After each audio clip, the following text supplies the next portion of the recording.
Men at some time are masters of their fates. The fault, dear Brutus, is not in our stars, but in ourselves, that we are underlings. If you're a lover of Shakespeare, that passage from Act 1 of Julius Caesar might be on your mind right now, because this week we saw MAGA faithful Republicans make the latest Trump pilgrimage, showing their fealty at the trial of a man accused of making hush money payments to the former porn star Stormy Daniels to stop her from going public with their alleged affair during the 2016 election. And we saw these Republicans, indoctrinated by Trump, do this not once, not even twice, but 3 times. 3 times, Monday, Tuesday, and yesterday, 3 different groups of the Red Tie Brigade, most of them members of the legislative branch of our federal government, skipped out on their day jobs to do Donald Trump's bidding and attack this nation's criminal justice system. We've never seen anything like this.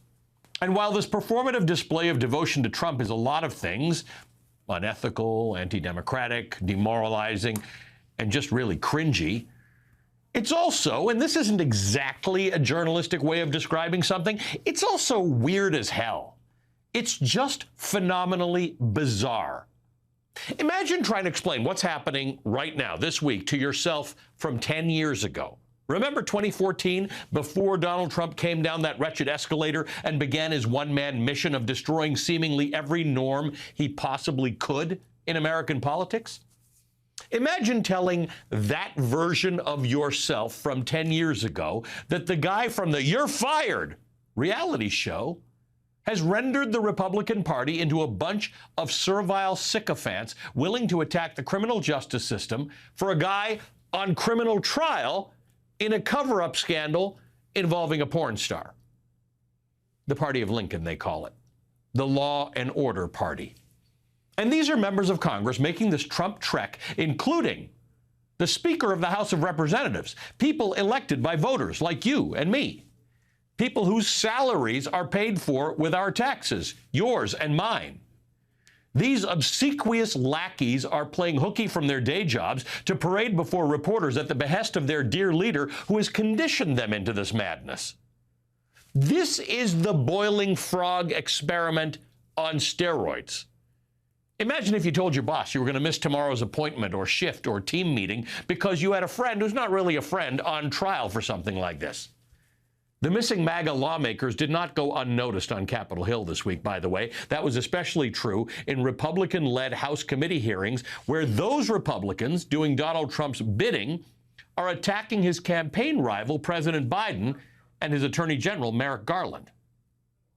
Well, it's nice to see that some of my colleagues on the other side could make it today. I don't know if that means that there weren't enough seats in the courtroom in New York, but I know that the Oversight Committee canceled a hearing that was supposed to happen right now on this matter so that they could be at the president's trial. I know some members will miss this vote because they want to be at the president's trial, and I don't think that anything could animate the phrase "do nothing Congress" more than missing votes and canceling hearings to go up and be a spectator at your cult leader's trial. That is the definition of "do nothing Congress."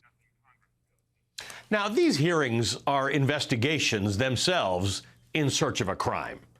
Late last night, when that aforementioned Oversight Committee meeting did finally happen, Republicans started even more chaos. Do you know what we're here for? You know we're here about AG. I don't think you know what you're here for. Well, you the one talking about. I think your fake eyelashes are messing up. No, ain't nothing. Hold on. Listen.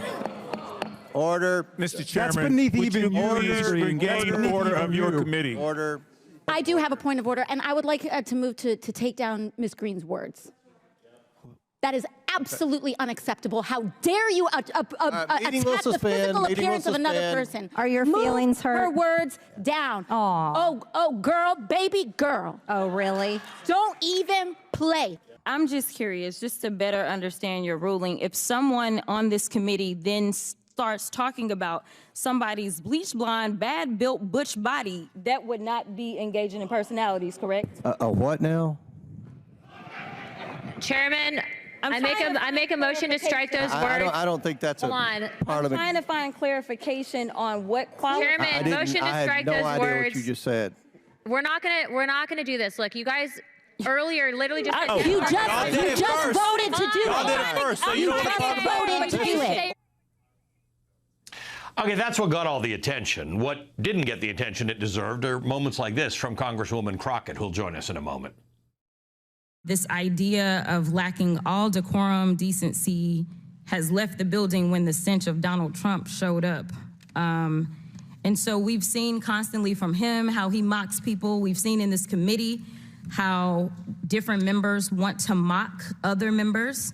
And that's all this is about. If this was so important as it relates to whether or not the President of the United States has done something so wrong, then why is it that we couldn't have our hearing at 11 o'clock this morning instead of members being in a criminal courthouse with a twice impeached, over 88 count indicted sexual abuser, instead of being here to do the work of the American people if this was serious?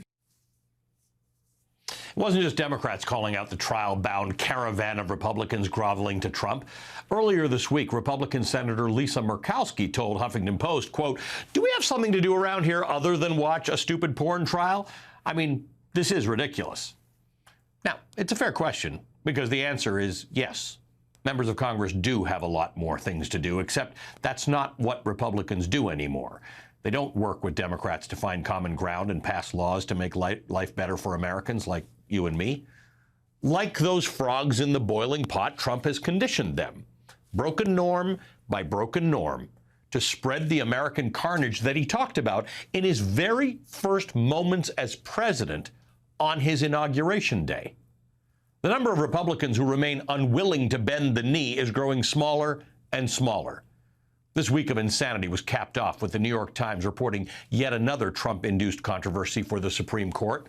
Quote, after the 2020 presidential election, as some Trump supporters falsely claimed that President Biden had stolen the office, many of them displayed a startling symbol outside their homes, on their cars, and in online posts: an upside-down American flag. One of the homes flying an inverted flag during that time was the residence of Supreme Court Justice Samuel Alito in Alexandria, Virginia, according to photographs and interviews with neighbors, end quote.